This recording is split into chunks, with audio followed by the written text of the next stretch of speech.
Hey basketball guys, we have news. Let's go to more Los Angeles Lakers news, but first, don't forget to subscribe to the channel and leave a like.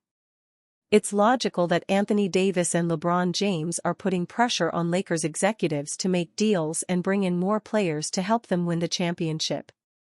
Rumors: Lakers have total interest in two great players from the Brooklyn Nets, Cam Johnson and/or Dorian Finney-Smith. Both Brooklyn wings, Cam Johnson and Dorian Finney-Smith, have been consistently linked to the Lakers. Now that the Nets are entering rebuild mode, it's the perfect time to get one or both of them out of New York. Johnson is in the midst of a career year, racking up 19.1 points per game on 48% shooting from the field, 42% from three and 88% from the free throw line. He has had a plethora of scoring outbursts, including a season-high 37 against Philadelphia, and provides solid athleticism and defense. He's putting up numbers that should draw the attention of competitors, and the Lakers should capitalize on his trade value while he's still sky-high. The Los Angeles Lakers are making moves as the NBA trade deadline approaches, with their sights set on two Brooklyn Nets players who could strengthen their playoff push. Currently holding a playoff spot in the Western Conference, the Lakers are looking to build a stronger supporting cast around their star duo of LeBron James and Anthony Davis. Forbes' Evan Sidery reports that the Lakers front office has zeroed in on Nets wings, Cam Johnson and Dorian Finney-Smith. The pair's contracts amount to $41.9 million, making any potential deal a significant investment.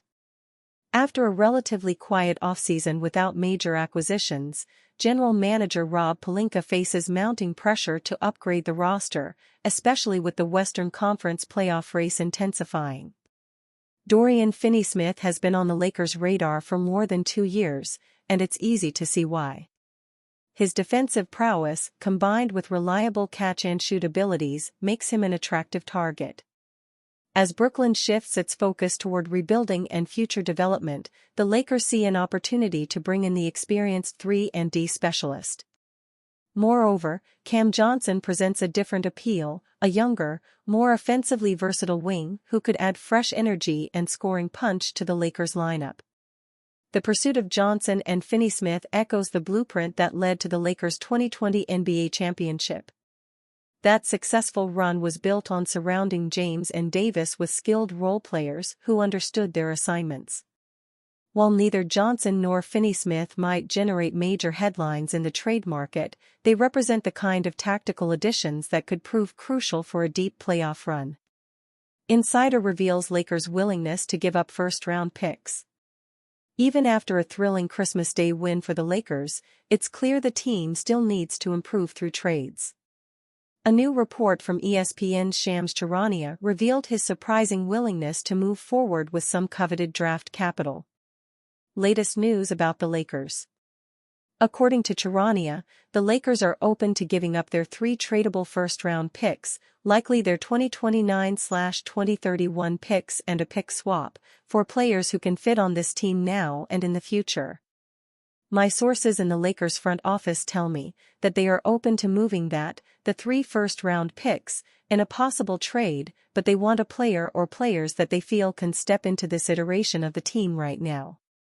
With LeBron James and Anthony Davis, but they can also play for another 3, 4, 5 years with J.J. Redick as coach. The Lakers have 14 games to decide whether to make a trade or not. Following their win against the Golden State Warriors on Christmas, the Lakers sit at number 6 in the West, but they are tied with the Los Angeles Clippers. LeBron James and Anthony Davis have been healthy and playing great this year. There were even early MVP suggestions about AD. He has come down to earth a bit, after averaging 30-plus points in the first few weeks of the season, but remains a dominant player. Lately, there are more Lakers trade rumors, with a new player in the mix each day. The Lakers have 14 games to decide whether to make a trade or not. The Lakers sit in a familiar position, one they have been in last year and the year before. Should they go all in for a player who can help them compete this year and next one, or should they prepare for a LeBron-less future? That is the question they will have to decide in the next 14 games. They are entering a crucial stretch that can help them climb up in the standings. They play 11 of their next 14 games at home, and a good winning streak might be either fool's gold or a sign of things to come. How a good stretch can propel the Lakers? This year, it seems like the Lakers will finally go all in, after wasting the last 2 years of LeBron's brilliance. It was clear that the Lakers did not have a team to contend for a title, but they didn't make any moves. As we said before, the Lakers play 11 of their next 14 games at home, before they go on a 6-game road trip that ends on February 5, a day before the deadline. Out of the 14 games, 7 are against opponents that have a lower record than the Lakers, including home games versus the Kings, the Blazers, the Hornets, the Nets, the Wizards, and the Spurs 2 times.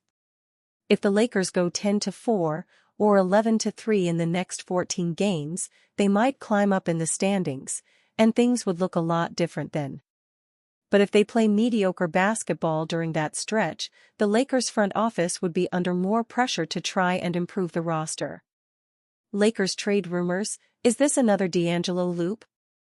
The Lakers have been in a familiar position several times. And it all goes back to D'Angelo Russell. If he plays badly, the Lakers fans and people around the league have him in the trade machine.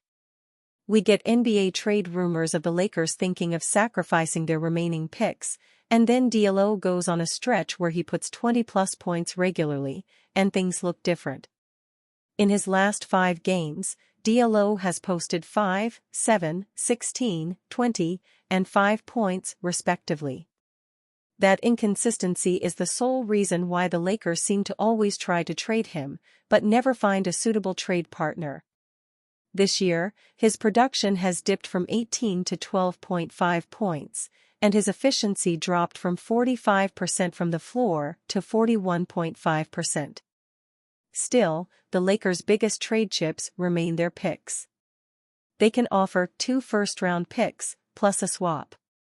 Recent reports suggest the Lakers are open to trading them for players who can fit with this team now and in the future. That report might resurface some Trae Young to the Lakers trade rumors. In any case, things will look a lot clearer after the next 14 games.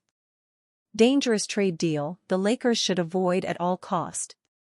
The Los Angeles Lakers should stay away from a deal like this with the Toronto Raptors even if it promises a young star for the future. The Los Angeles Lakers could be presented with the choice to overhaul their roster this winter, as Rob Pelinka is reportedly willing to move players and picks to land players who can be difference makers and can grow under J.J. Redick over the next 3 to 5 seasons. The Lakers need to strike a balance between acquiring win-now players and players who could stay with them for years to come, with potential deals offering them what they want theoretically. A team like the Toronto Raptors definitely could give the Lakers a strong reason to cash in their chips to land a future star and 2 talented rotational players who can help them now.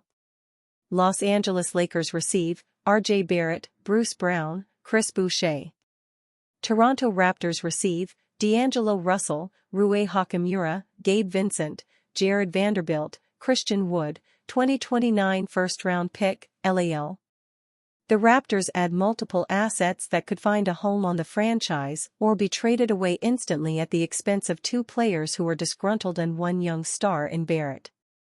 RJ is the main attraction for the Lakers to part with their coveted 2029 first-round pick, with the perfect depth pieces making the deal even more enticing. But the Lakers need to stay away from this deal.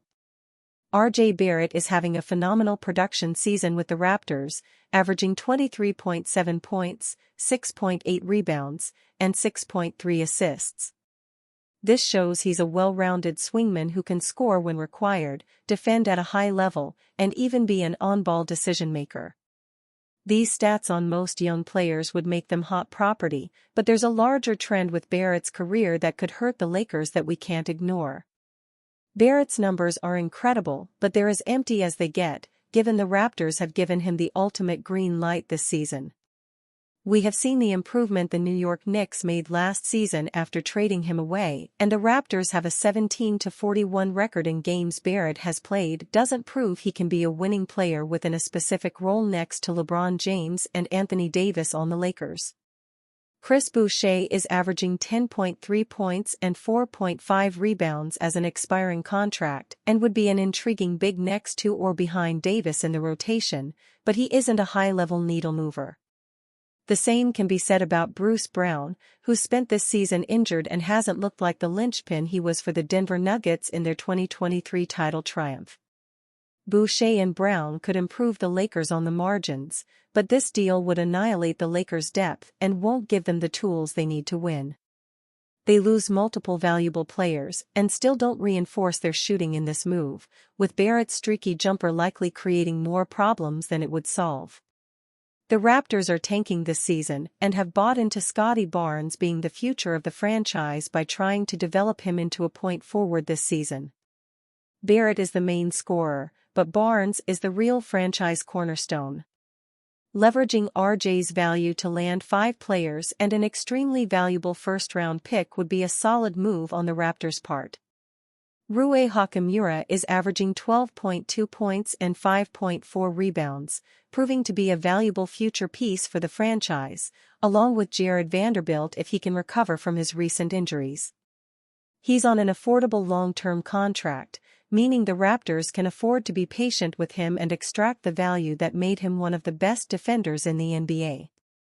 D'Angelo Russell is averaging 12.5 points and 4.7 assists this season, likely hitting free agency next season as the Raptors would benefit from letting his $18 million contract come off their books to create more space. The same goes for Christian Wood's minimum $3 million deal. Gabe Vincent is considered to be a great veteran around the NBA, and his 2-year deal will likely be spent at the end of the Raptors bench as a mentor for players like Emmanuel Quickley. He won't generate much value as an individual trade piece either, so the Raptors will likely hold on to his contract until it expires in 2026. Superficial upgrades won't help the Lakers. A trio of Barrett, Brown, and Boucher for essentially 2 valuable Lakers rotation players like Russell and Hachimura doesn't seem that bad. Vincent has been a negative for most Laker fans, while Vanderbilt and Wood haven't played a single minute this season. 3 rotational players for this price seems enticing for the Lakers, especially if they can open roster spots to sign free agents to fill in the gaps. But this deal would tie the Lakers' future up even more. Barrett might not pan out as a premier perimeter option, which would force the franchise to hold on to his contract until it expires in 2028. The pick they gave up is due after that, so the Raptors might find themselves holding a very valuable draft asset if they can pull this deal off. The upside for the Lakers is minimal and they should avoid doing this, even if Barrett's stats and the addition of Brown and Boucher can provide a short-term boost before the Lakers invariably start losing games again due to injuries or a lack of shooting on the roster.